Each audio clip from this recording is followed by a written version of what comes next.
Umat yang dikasihi Tuhan, sebelum kita membaca dan merenungkan bagian firman Tuhan, mari kita bersama berdoa. Ya Allah Bapa kami, Allah yang senantiasa berkarya dalam kehidupan kami. Kami bersyukur pada minggu pagi hari ini, kami boleh berada di rumah Tuhan. Kami bersyukur untuk saudara-saudara kami juga yang mungkin mengikuti dari rumah. Biarlah ya Tuhan, saat ini adalah saat di mana kami mau mengarahkan hati dan pikiran kami kepadamu. Membiarkan Roh Kudus bekerja di dalam kami dan meliputi kami. Agar kami boleh disegarkan jiwa kami oleh kebenaran firman-Mu. Kami boleh sungguh-sungguh diterangi pikiran kami, agar kami boleh mengenali jalan-jalan-Mu. Karena itu biarlah Engkau sendiri yang boleh mengaruniakan hikmat, agar kami boleh mengartikan firman dengan benar. Ya Tuhan, berfirmanlah, karena kami sedia untuk mendengar. Bersabdalah melalui hamba-Mu, biarlah segala yang baik, segala yang hendak Kau nyatakan, itulah yang boleh diberitakan. Di dalam Kristus kami serukan doa kami. Amin. Firman Tuhan yang akan menjadi landasan perenungan kita dari Injil Yohanes. Injil Yohanes pasal 20 ayat 19 sampai dengan ayatnya yang ke-23. Demikian firman Tuhan. Ketika hari sudah malam, pada hari pertama minggu itu, berkumpullah murid-murid Yesus di suatu tempat dengan pintu-pintu yang terkunci.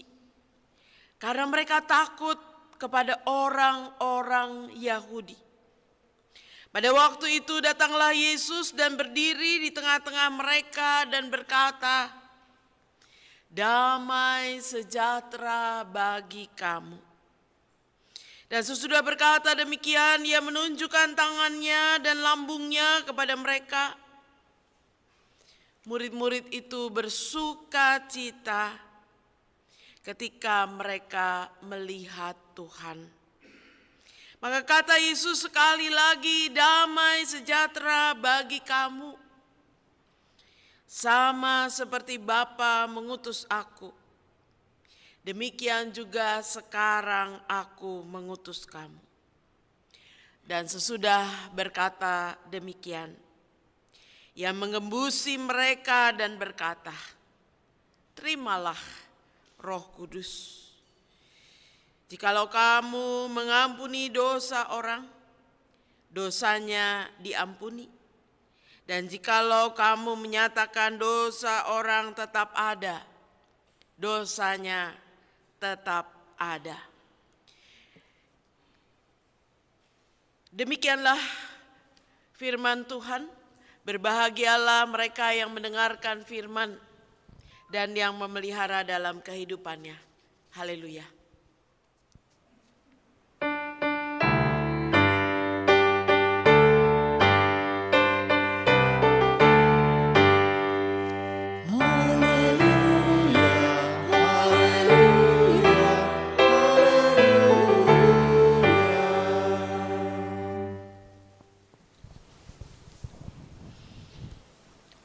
Saudara-saudara yang kekasih di dalam Tuhan, salah satu ciri kemanusiaan bahwa kita ini adalah manusia, bukan robot, bukan benda mati.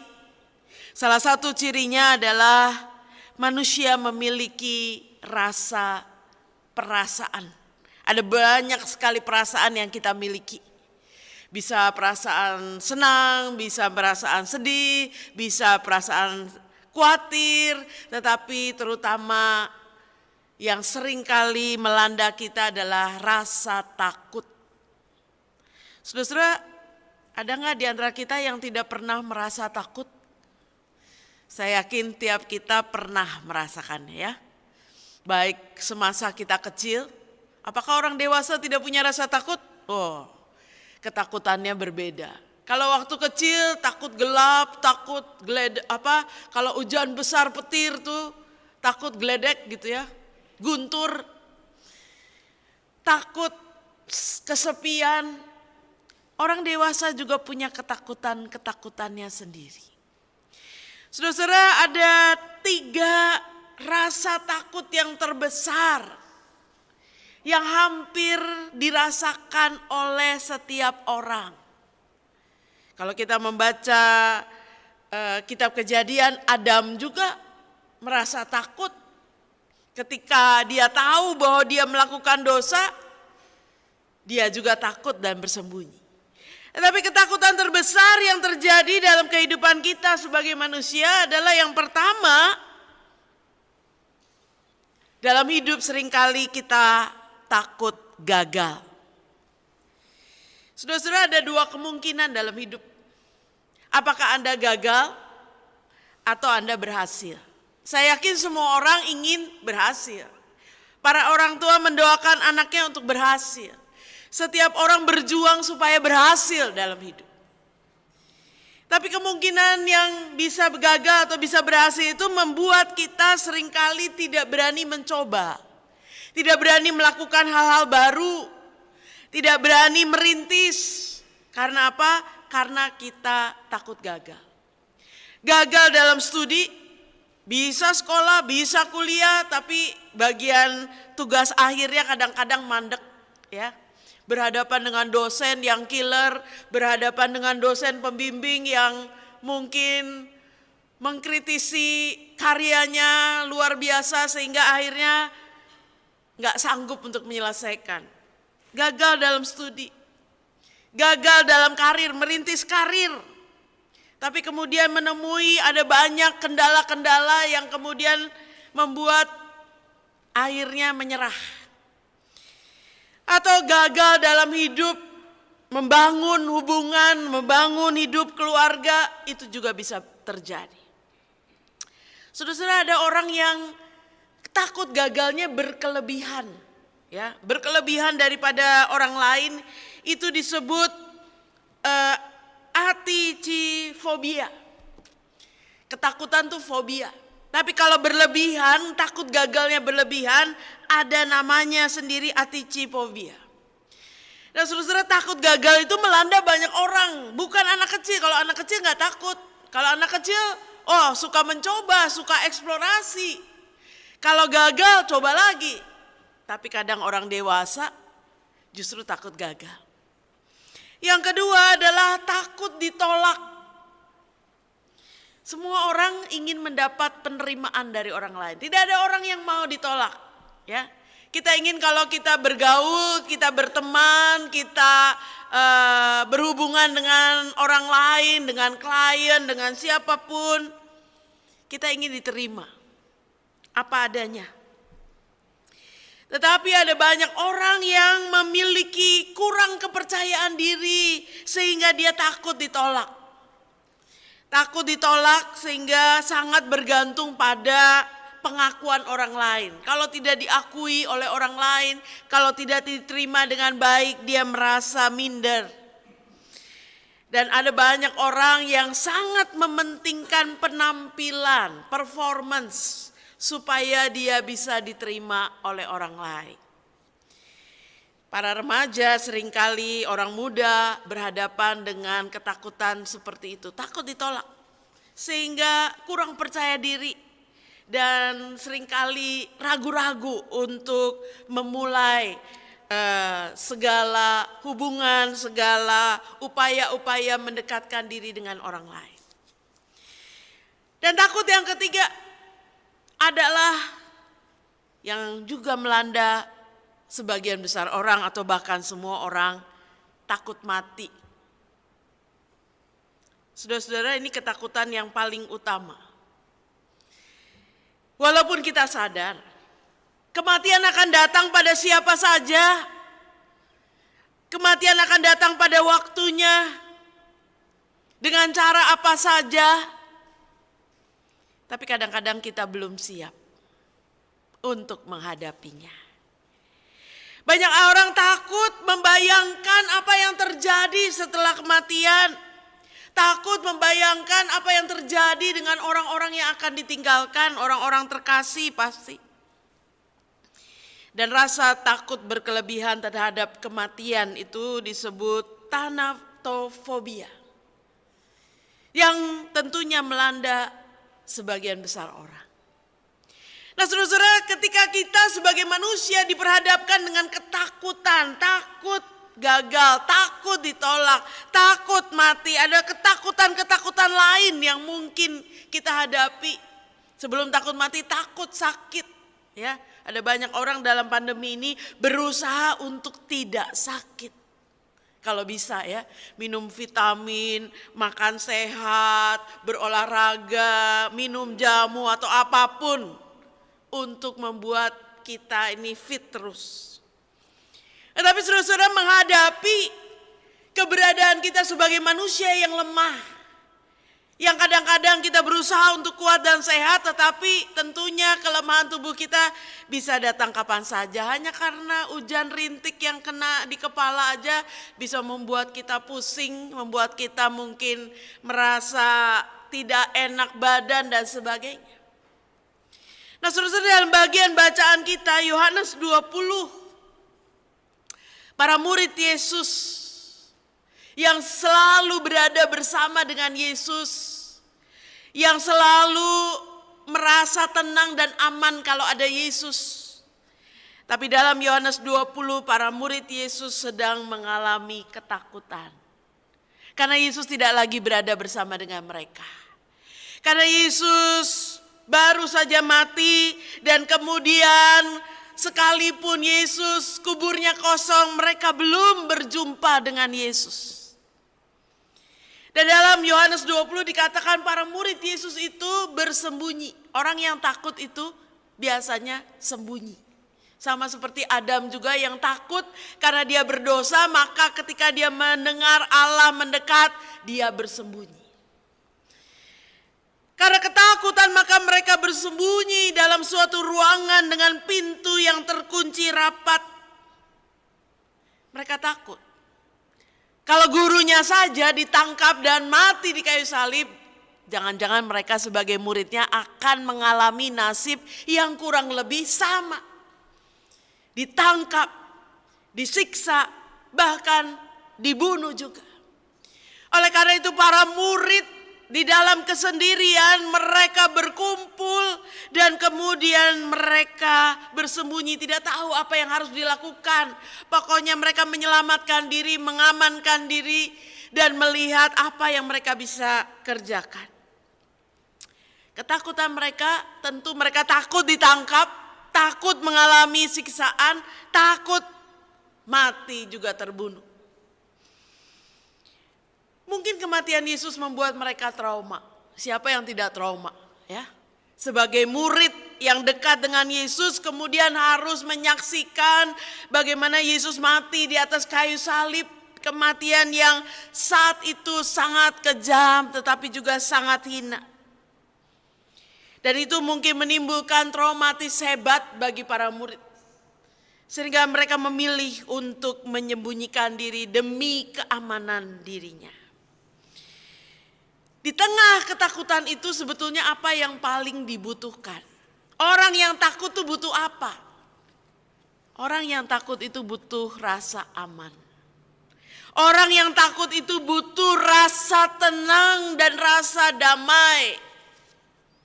Supaya dia bisa kembali melakukan aktivitasnya, supaya bisa keluar berada di tengah orang banyak dan tidak merasa takut.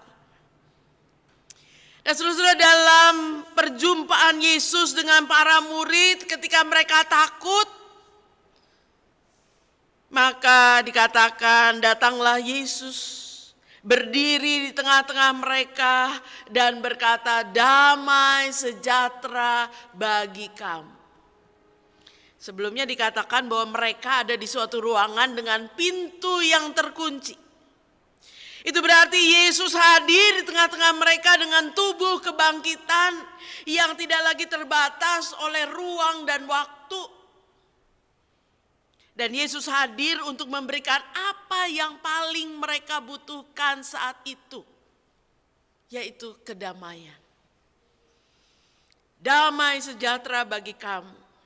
Itu sangat penting bagi para murid yang saat itu kehilangan damai sejahtera. Yang saat itu berada dalam kebingungan, berada dalam ketakutan yang besar. Kenapa mereka kehilangan damai sejahtera? Karena mereka kehilangan jejak Tuhan. Biasanya Tuhan ada bersama dengan mereka, tetapi mereka merasa bahwa Tuhan meninggalkan mereka. Karena itu ketika Yesus datang, hanya satu kalimat penting yang Yesus sampaikan, damai sejahtera bagi kamu. Ada damai sejahtera kenapa? Karena Yesus hadir. Ada damai sejahtera karena para murid tidak sendirian. Ada damai sejahtera karena Yesus beserta dengan mereka. Dan kalau mereka ragu, kalau mereka bertanya-tanya ini Yesus benar atau bukan? Maka dalam ayat selanjutnya dikatakan Yesus menunjukkan tangannya dan lambungnya yang bekas ditusuk itu kepada mereka. Itu menjadi bukti bahwa dialah Yesus yang sudah tersalib dan sudah bangkit. Yesus menunjukkan bukti bahwa dia sudah hidup dan dia hadir di tengah-tengah mereka. Untuk menghilangkan ketakutan mereka, untuk menumbuhkan rasa aman, rasa damai. Supaya mereka punya pengharapan dan punya semangat. Dan dikatakan para murid itu bersuka cita ketika mereka melihat Tuhan, ketika mereka menyadari bahwa itu sungguh-sungguh Yesus yang ada bersama-sama dengan mereka. Ada perubahan, tadinya takut menjadi sukacita. Orang gak bisa bersuka cita kalau takut. Maka mereka bersuka cita karena ketakutan itu sudah diangkat, digantikan dengan damai sejahtera. Tetapi Yesus tidak hanya mengatakan soal damai sejahtera. Tetapi dalam ayat selanjutnya dikatakan sama seperti Bapa mengutus aku, demikian juga aku mengutus kamu. Yesus memang datang untuk menyatakan damai. Supaya ketakutan mereka hilang. Yesus memang datang untuk menguatkan para murid. Untuk membuat para murid bersuka cita. Tetapi Yesus tidak ingin para murid hanya merasakan sukacita bagi dirinya sendiri dan stop sampai di situ. Tetapi Yesus datang untuk mengutus para murid. Dengan kata lain, Yesus tidak ingin para murid bersembunyi. Para murid mengamankan dirinya sendiri. Para murid berdiam diri. Tetapi yang Yesus ingin mereka lakukan adalah lakukan seperti yang pernah ku perintahkan. Karena sama seperti Bapa mengutus aku, demikian juga aku mengutus kamu. Para murid punya misi untuk meneruskan misi Yesus di tengah dunia ini. Misi kerajaan Allah, misi untuk membawa kabar baik. Ada keselamatan yang diberikan bagi dunia ini. Para murid tidak boleh hanya ongkang-ongkang kaki, hanya berdiam diri, hanya menyembunyikan diri, tapi para murid harus bergerak. Para murid harus melakukan misi Tuhan. Dan tentunya untuk menjalankan misi itu dibutuhkan keberanian. Orang gak bisa menjalankan tugas kalau orang takut. Orang gak bisa menjalankan tugas kalau orang berada dalam keraguan-raguan. Karena itu Yesus mengatakan, ia mengembusi mereka dan berkata, terimalah Roh Kudus. Para murid diberikan keberanian, para murid diberikan spirit dan semangat. Ketika Yesus mengembusi mereka dengan Roh Kudus.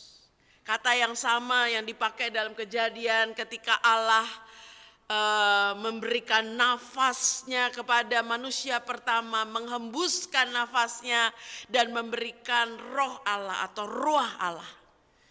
Kata yang sama juga dipakai di dalam Yohanes mau mengatakan bahwa Allah memberikan bagian dari dirinya supaya manusia, supaya para murid itu memiliki semangat, memiliki keberanian, memiliki motivasi yang besar untuk mengerjakan misi Allah.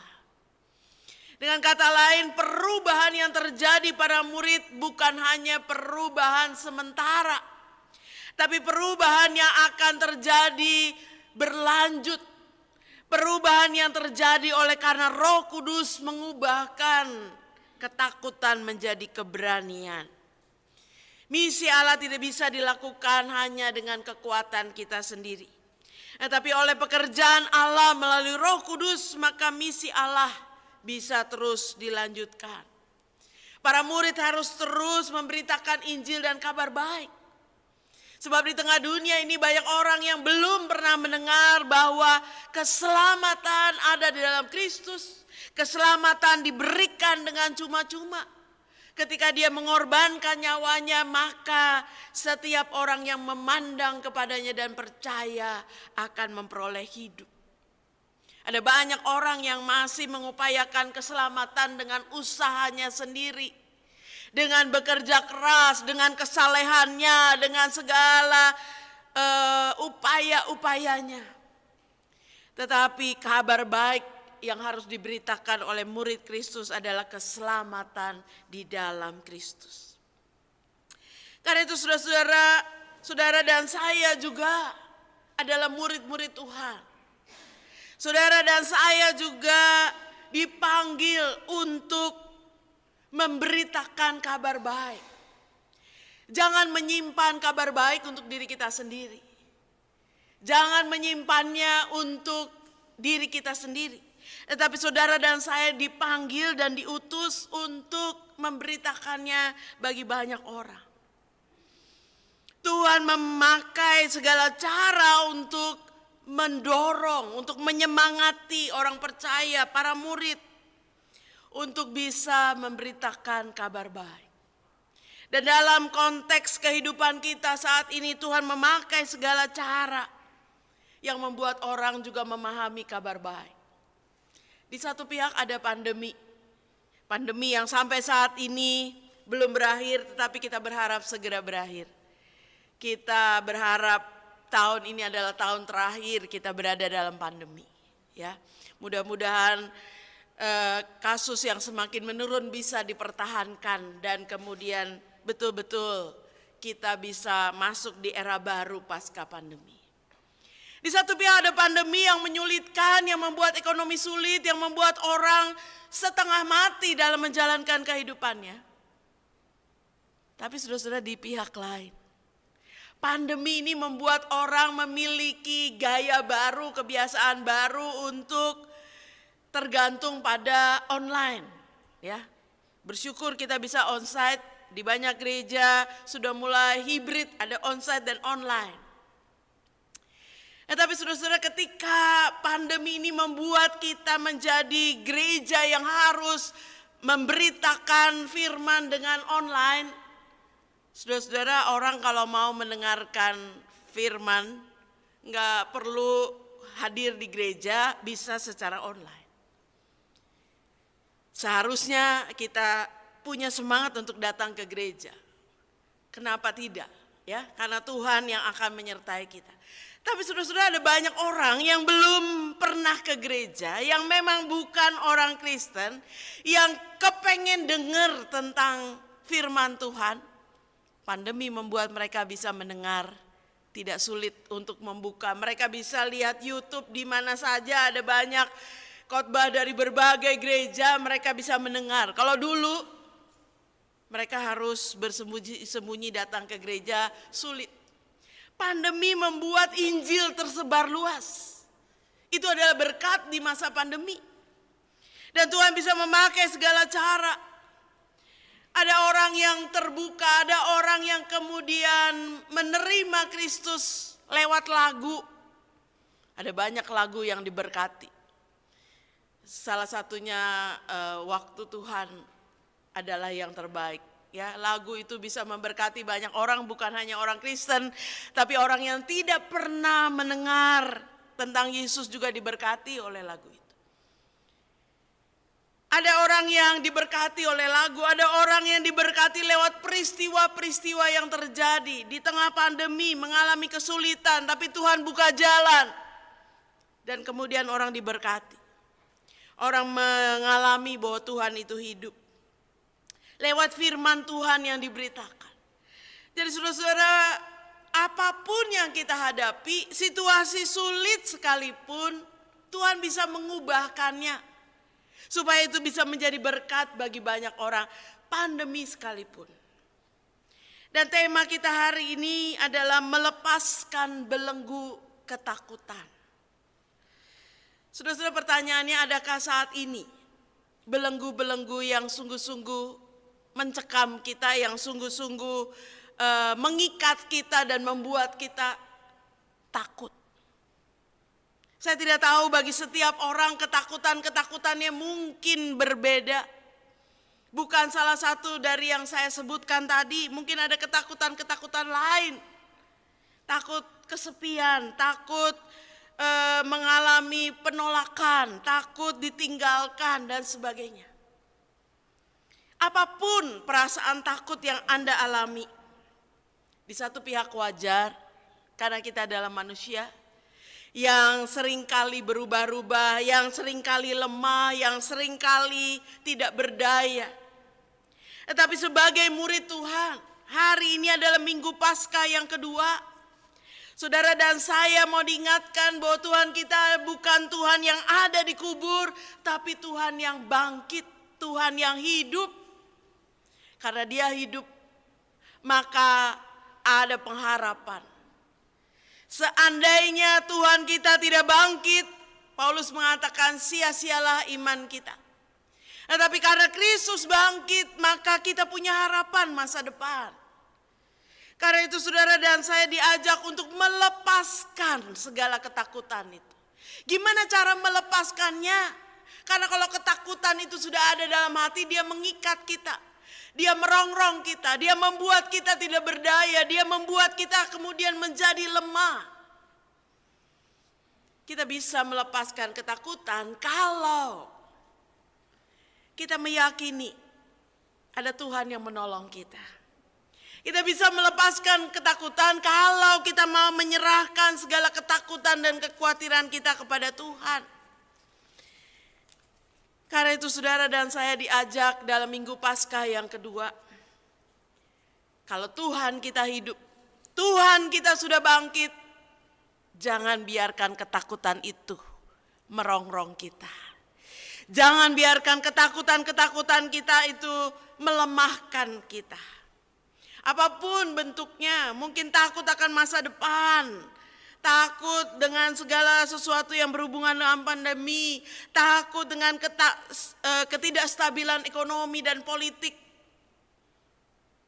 Apapun bentuknya, Tuhan bisa ubahkan, Tuhan bisa pulihkan. Tuhan sanggup dengan berbagai cara. Karena itu jangan biarkan ketakutan-ketakutan itu melemahkan kita dan melumpuhkan kita.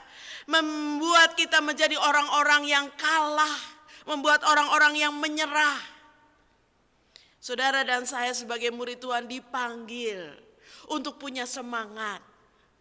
Tuhan datang untuk memberikan damai sejahtera. Tuhan datang untuk memberikan semangat. Tuhan datang untuk mengusir ketakutan dan memberikan keberanian. Sebab Dia hidup. Dia sanggup menolong kita. Dia sanggup bertindak. Dia sanggup mengubahkan segala sesuatu bagi kebaikan kita. Karena itu apapun situasi kita saat ini, jangan berdiam diri, jangan membiarkan ketakutan itu menguasai kita. Tetapi mari kita menjadi orang-orang yang betul-betul bergantung kepada Tuhan, meminta kekuatan daripada Tuhan, supaya kita menjadi murid-murid yang tetap melakukan misi Tuhan di tengah dunia ini. Memberitakan kabar baik. Kabar baik yang Tuhan nyatakan melalui hidup kita. Kabar baik yang Tuhan nyatakan melalui salib dan pengampunannya.